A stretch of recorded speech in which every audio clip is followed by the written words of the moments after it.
Hello नमस्कार दोस्तों। मैं अंकुल कुमार फिर से स्वागत करता हूँ आप सभी को हमारे यूट्यूब चैनल में। तो आज हम फिर से लेकर के आए हैं आरआरबी लैब असिस्टेंट और लैब सुपरिटेंडेंट के लिए ऑनलाइन क्वेश्चन आंसर का सीरीज। यह सीरीज का 5वां वीडियो है। इससे पहले हमने 4 वीडियो में लगभग 64 क्वेश्चन डिस्कस कर चुके हैं। तो आज हम स्टार्ट करेंगे क्वेश्चन नंबर 65 से। आरबीसी डाइल्यूटिंग फ्लूइड कंटेंस, यानी कि आरबीसी डाइल्यूटिंग फ्लूइड में क्या क्या होता है। तो ट्राइसोडियम साइट्रेट होते हैं 3 ग्राम, फॉर्मलिन होते हैं 1 ml और डिस्टिल वाटर होते हैं 99 ml। किसी किसी बुक में इसका रेफरेंस थोड़ा अलग मिलेगा, हालांकि दोनों सही है। रेफरेंस क्या अलग मिलेगा, तो ट्राइसोडियम साइट्रेट 3 की जगह 5 ग्राम भी दे सकता है और डिस्टिल वाटर 99 की जगह 100 ml भी दे सकता है, हालांकि दोनों सही है। तो इस बात को आप ध्यान में रखेंगे। नेक्स्ट क्वेश्चन है, red blood cells are counted by using the Neubauer chamber under 40 objective. जब हम आरबीसी काउंट करते हैं तो माइक्रोस्कोप में जो न्यूवर चेम्बर के नीचे जो ऑब्जेक्ट जो होता है वो कितना होता है, तो 40 ऑब्जेक्टिव होता है।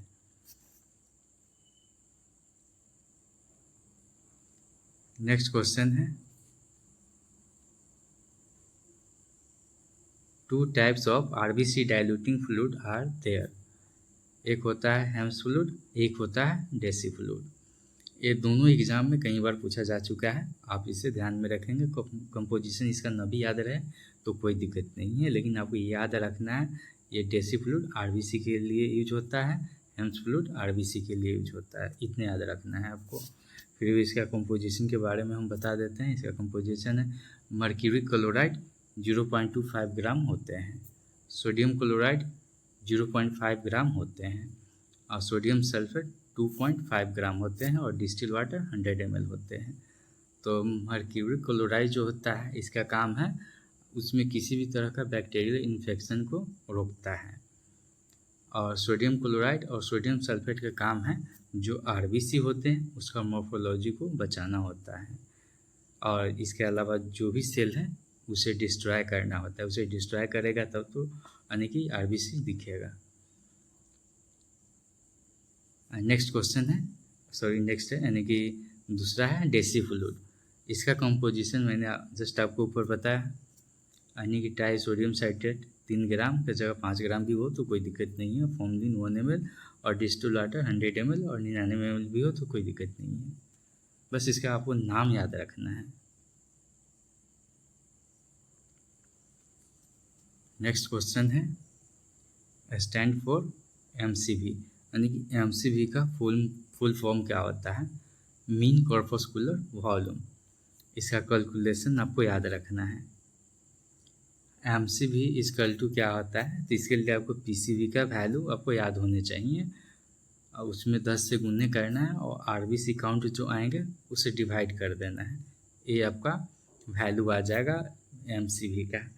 एमसीवी का नॉर्मल वैल्यू आप यहाँ पे देखेंगे, यानी कि 87 से यानी कि ±5 हो सकता है, यानी कि 82 से कह सकते हैं 82 से 92 कह सकते हैं, 5 कम या ज़्यादा हो सकता है। ये आपका नॉर्मल वैल्यू। ये जो है रफ डाटा होता है, एग्जैक्ट नहीं होता है।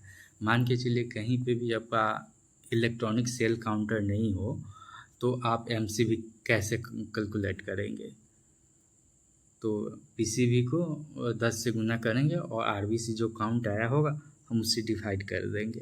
हालांकि सारे जगह इलेक्ट्रॉनिक सेल्स तो आ ही गए हैं, फिर भी आपको एग्ज़ाम में पूछता है, तो इस बात को आपको ध्यान में रखना है।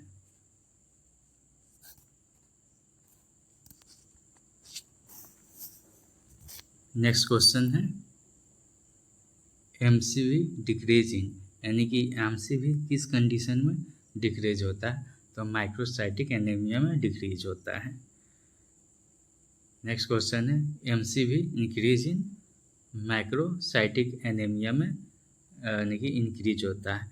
तो माइक्रोसाइटिक एनीमिया और माइक्रोसाइटिक एनीमिया ये दोनों में आपको थोड़ा सा अंतर है, देखेंगे। जब घटेगा तो माइक्रो बोलेंगे, जब बढ़ेगा तो मैक्रो बोलेंगे, लेकिन ये दोनों एनीमिया के कंडीशन में ही बढ़ते घटते हैं। नेक्स्ट क्वेश्चन है MCH स्टैंड फॉर, यानी कि MCH का फुल फॉर्म क्या होता है? तो मीन कॉर्पस्कुलर हेमोग्लोबिन होता है। अब इसका भी कैलकुलेशन देख लेते हैं। एक कैलकुलेशन भी एग्जाम में कभी कभार पूछता है। यहाँ देखेंगे MCH कैसे निकालना है। तो हेमोग्लोबिन जो होगा उसका परसेंटेज में 10 से गुना करेंगे और RBC जो काउंट है उसे डिवाइड कर देंगे, तो ये आपका पिकोग्राम में आ जाएगा। इसका वैल्यू हमेशा पिकोग्राम में होता है।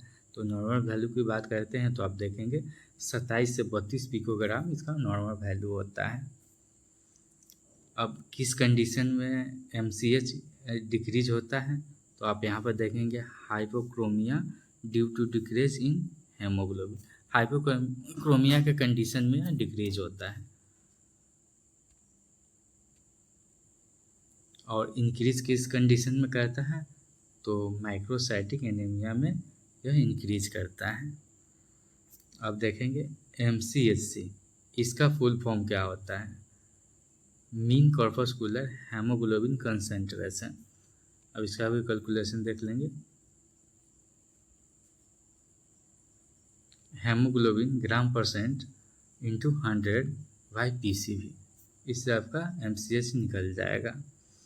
MCHC का नॉर्मल वैल्यू क्या होता है? तो 32 से 36 ग्राम होता है।